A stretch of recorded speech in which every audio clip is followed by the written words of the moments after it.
What's up guys, Matty Mo here, and I'm going to start this review off on a sharp note and say straight out this is Samsung's best phone to date, and it's exactly what a lot of Android users have been waiting for. Of course, like other smartphones out there, it's not 100% perfect, but it's pretty darn close. First, we got to take a quick look at Samsung's history. They had a quick rise and dominion over the smartphone industry, but all of a sudden last year things changed when the Galaxy S5 didn't sell as well as the years before. They had two options: continue making phones with gimmicky software, small changes, and eventually be pushed out by companies such as OnePlus and Xiaomi, or invest in the user experience, materials, and design. And that's exactly what they did this year. They went with option 2. So looking at the phone's design, it reminds me of the Galaxy S5, but lighter, thinner, with a metal frame sandwiched between two panes of Gorilla Glass 4. If you're wondering how thin it is, it's 6.8 millimeters thin, which is a millimeter thinner than the iPhone 6. Speaking of the iPhone 6, there happens to be some design similarities, especially when you look at the bottom of the device,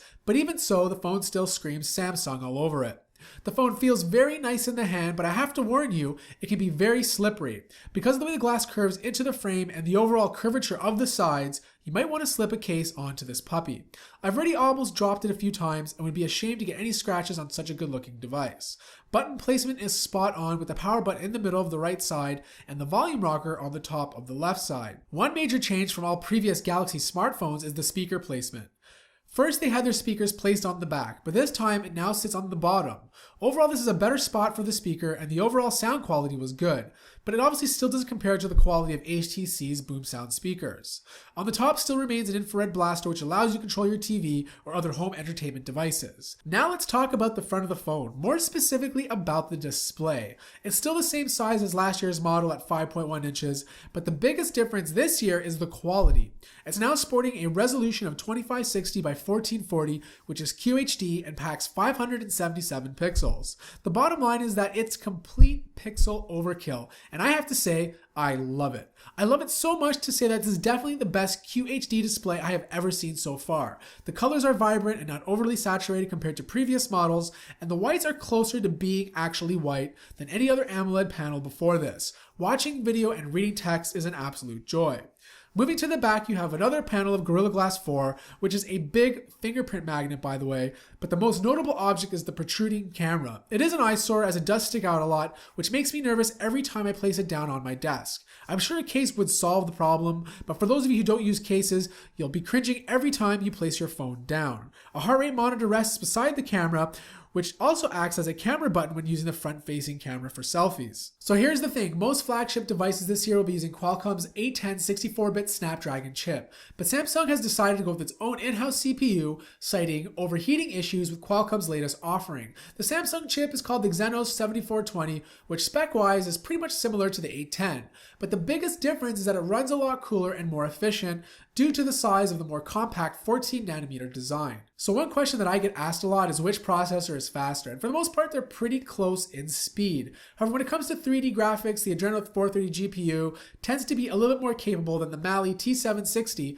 on the S6. However, you will not notice a single difference between day-to-day tasks, loading up web browsers, and playing games. They're both extremely smooth processors, and in today's day and age with how great hardware is, you're really not going to notice a difference in the overall experience. So let's move over to the camera now, which is one thing that has always been cursing Android devices. I can finally say that curse has been lifted, as the camera on the Galaxy S6 is exceptional. It's much faster than the camera on the G5, which was already fast to begin with, and the S6 does such a great job in low light settings. The f1.9 lens and optical image stabilization help achieve these awesome results. The results are so good that I put the quality of this camera almost on par with the iPhone 6.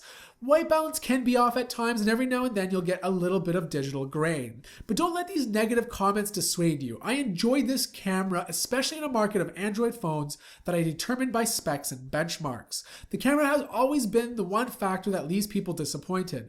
This time Samsung nailed it with the 16 megapixel Sony IMX240 sensor. So here's the criteria that I set up to evaluate the camera on the S6. Does it open extremely fast? Can I take a great photo on auto almost 100% of the time? Does it offer me manual settings to allow more granular control over my photos? And how well does it perform in low light situations? To say the least, the GS6 passed all of these with flying colors. Now, if you plan on shooting in 4K, the GS6 supports this, and overall video quality is great. Panning was smooth and overall color representation was on point. Finally, TouchWiz has been tamed. It was a wild weed that hindered the performance of every Galaxy before this, and really a big eyesore to look at. It has finally been refreshed and made lighter and more user-friendly. It's still TouchWiz, but a lot of material design influence and guidelines has made its way through. And you can see that in areas such as the dialer, messenger, and multitasking menu. Samsung still has a lot of its apps on the phone, but they're tucked away and hidden from the user. So one thing I found odd was the inability to sort your apps in alphabetical order. It seems they stay in order of when they were downloaded. I hope this gets fixed in a future update. Also, a lot of you are wondering whether or not you can remove any of the bloatware that's installed on the phone. It's still not possible, however you can disable most of them. I'm also glad Samsung decided to start the base model at 32GB, as a lot of die-hard Samsung fans bought previous Galaxy phones for the ability to add a separate micro SD card. Samsung is also using a new storage called UFS 2.0, which is the same kind of technology you'd find in SSD drives. So what this basically means for you, you're going to have faster installation of apps and faster overall performance. But the improvements didn't just end there, as RAM has been bumped up to use DDR4. Now it's time to move on to the battery, which a lot of people have been concerned. No more removable battery means no more carrying a spare, and the GS6 is holding a 2500 mAh battery which is locked inside. I had no issues getting through the day with this battery. I went from 7:30 a.m. to 11 p.m. and would end up with around 25 to 35% battery left. When you're not using the phone, the battery life barely decreases due to how efficient the 14nm chip is. On top of all this, Samsung has introduced adaptive fast charging, which increases charging speeds up to 75%. For example, if you charge your phone for 10 minutes, you should be able to get 4 hours of extra battery life.